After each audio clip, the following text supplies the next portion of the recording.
Hello DSS friends, 10th class Telugu part 1 చూసాం కదా. So part 2లో మిగిలిన బిట్స్ అనేది చూద్దాము. క్రింది వాటిని జతపరచండి. భక్త చింతామణి శతకము, భాస్కర శతకము, దాశరథి శతకము, శ్రీకాళహస్తీశ్వర శతకము. సో మనం చూసినట్లయితే భక్త చింతామణి శతకము వడ్డాది సుబ్బారాయ కవి, Bhaskara Shatakamu Marada Venkayya, Dasarathi Shatakamu Kancharla Gopanna, Srikalahastheeswara Shatakamu Dhurjati. So option second is correct answer. Next, వచో నిచయం పదం ఏ సంధి? వచో నిచయం ఏ సంధి? వచ ప్లస్ నిశ్చయం అవ్వచ్చు. సో ఇది విసర్గ సంధి. అబాల గోపాలం ఏ సమాసము? అబాల గోపాలం అనేది ఏ సమాసము? రూపక సమాసము, ప్రథమ తత్పురుష, అవ్యయీభావము, విశేషణ పూర్వపద కర్మధారయము. సో అవ్యయీభావ సమాసము. సముద్ర లంఘనం పాఠ్యాంశ రచయితకు సంబంధించి సరికానిది ఏమిటి? సముద్ర లంఘనం పాఠ్యాంశ రచయితకు సంబంధించి సరికానిది. కడప జిల్లా ఒంటిమిట్ట ప్రాంతం వాడు రామాభ్యుదయం కావ్యం రాముడికి అంకితం ఇచ్చాడు. 16వ శతాబ్దానికి చెందినవాడు. సకల కథాసార సంగ్రహం కావ్యాన్ని రచించినవాడు. సముద్ర లంఘనం పాఠ్యాంశ రచయితకు సంబంధించి సరికాని విషయము. రామాభ్యుదయం కావ్యం రాముడికి అంకితం చేసింది కాదు. అతను కడప జిల్లాకు చెందినవాడు. 16వ శతాబ్దానికి చెందినవాడు. సకల కథాసార సంగ్రహ కావ్యాన్ని రచించినవాడు. సముద్ర లంఘనం పాఠ్యాంశ రచయిత అయ్యలరాజు రామభద్రుడు. నెక్స్ట్, క్రింది వాటిని సరైన అర్థాలతో జతపరచండి. కాలిపిక్క, కందకము, రాయి, పాదము, ఉపలగు, అంగిరి, పరిగా, జంగము. అర్థాలు సరైన అర్థాలతో మరి ఇక్కడ వివరించడం జరిగిందనమాట. జంగము అంటే కాలిపిక్క, జంగము అంటే కాలిపిక్క. నెక్స్ట్, కందకము అంటే పరిగను కందకం అంటారు. నెక్స్ట్, రాయి అంటే ఉపలమును రాయి అంటారు. పాదము అంటే అంగిరి. So first option is correct answer. Next, అప్పుడు ఆ కులం వారిని ఆడవద్దన్నారు, తర్వాత అన్ని కులాల వారిని ఆడవచ్చన్నారు అన్న మాటలు ఎవరన్నారు? సరిది మాణిక్యాంబ, సావుకారు జానకి, పావల శ్యామల, కంచె రమాదేవి. సో అప్పుడు మా కులం వారిని ఆడవద్దన్నారు, తర్వాత అన్ని కులాల వారిని ఆడవచ్చు అని అన్న మాటలు సరిది మాణిక్యం గారు అన్నారు, మాణిక్యాంబ. నెక్స్ట్, హనుమంతుడు సముద్ర లంఘనం పాఠ్యాంశంలో సీతాన్వేషణకై హనుమంతుడు ఏ దిక్కుకు వెళ్తాడు? దక్షిణం, ఉత్తరం, పడమర, తూర్పు. సముద్ర లంఘనం పాఠ్యాంశంలో సీతాన్వేషణకై హనుమంతుడు ఏ దిక్కుకు వెళ్తాడు? దక్షిణం, ఉత్తరం, పడమర, తూర్పు. మనం చూసినట్టు దక్షిణం దిక్కుకు వెళ్తాడు.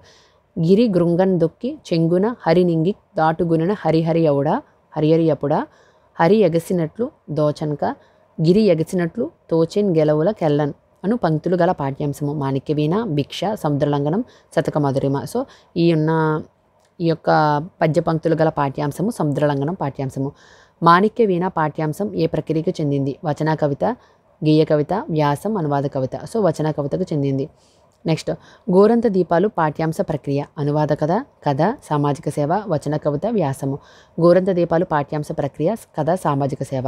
నెక్స్ట్, క్రింది అంశాలను పరిశీలించి సరైనది గుర్తించండి. మాణిక్యవీణ పాఠ్యాంశ రచయిత విద్వాన్ విశ్వం.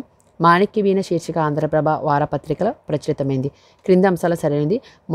మాణిక్యవీణ పాఠ్యాంశ రచయిత ఎవరంటే విద్వాన్ విశ్వం గారే. మాణిక్యవీణ శీర్షిక ఆంధ్రప్రభ వారపత్రికలో ప్రచురితమైంది. నెక్స్ట్, క్రింది వాటిలో సరికానిది. తెలుపు నలుపు రచనాకర్త విద్వాన్ విశ్వం. 4 గళ్ళ మండపం రచనాకర్త బెల్లంకొండ రామదాసు. తెలుపు నలుపు రచనాకర్త విద్వాన్ విశ్వం. 4 గళ్ళ మండపం రచనాకర్త బెల్లంకొండ రామదాసు. ఈ అన్నింటిలో సరికానిది ఏంటంటే 4 గళ్ళ మండపం రచనాకర్త బెల్లంకొండ రామదాసు. ఇది సరికాదు. తెలుపు నలుపు రచనాకర్త విద్వాన్ విశ్వం. నెక్స్ట్, గోరంత దీపాలు పాఠ్యాంశ రచయితకు సంబంధించి సరైనది. గూడు కోసం గొవ్వులు ఆయన మొదటి కథ. పునర్జన్మ నాటకంలో వృద్ధిని పాత్ర ధరించడంతో ఆయన నట జీవితం ప్రారంభమైంది. వ్యవసాయమే ప్రధాన వృత్తిగా కలిగిన కుటుంబీకుడు. గోరంత దీపాలు పాఠ్యాంశం సంబంధించి సరైన వచనము మనం చూసినట్లయితే 3 కూడా సరైనవి.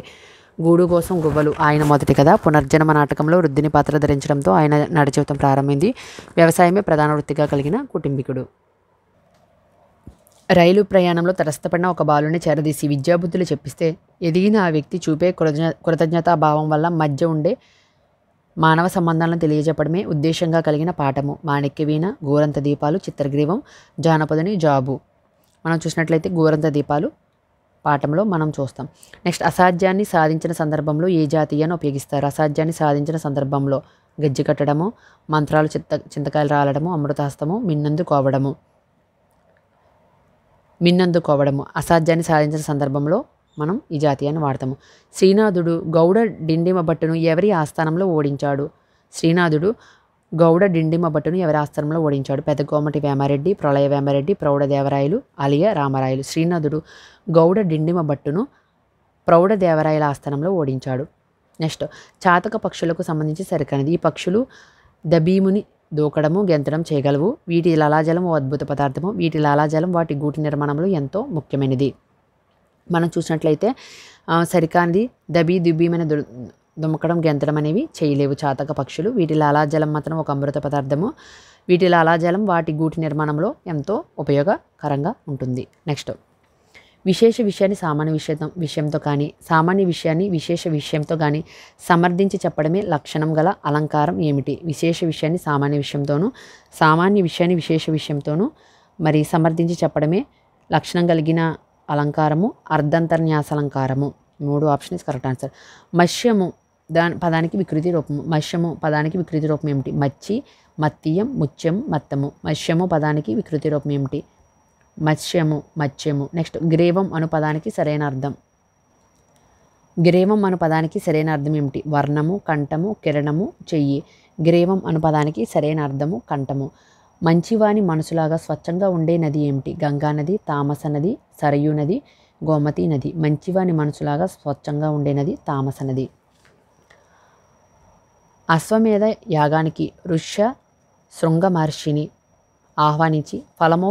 ఆహ్వానిస్తే ఫలవంతమవుతుందని దశరథునికి సలహా ఇచ్చింది ఎవరు?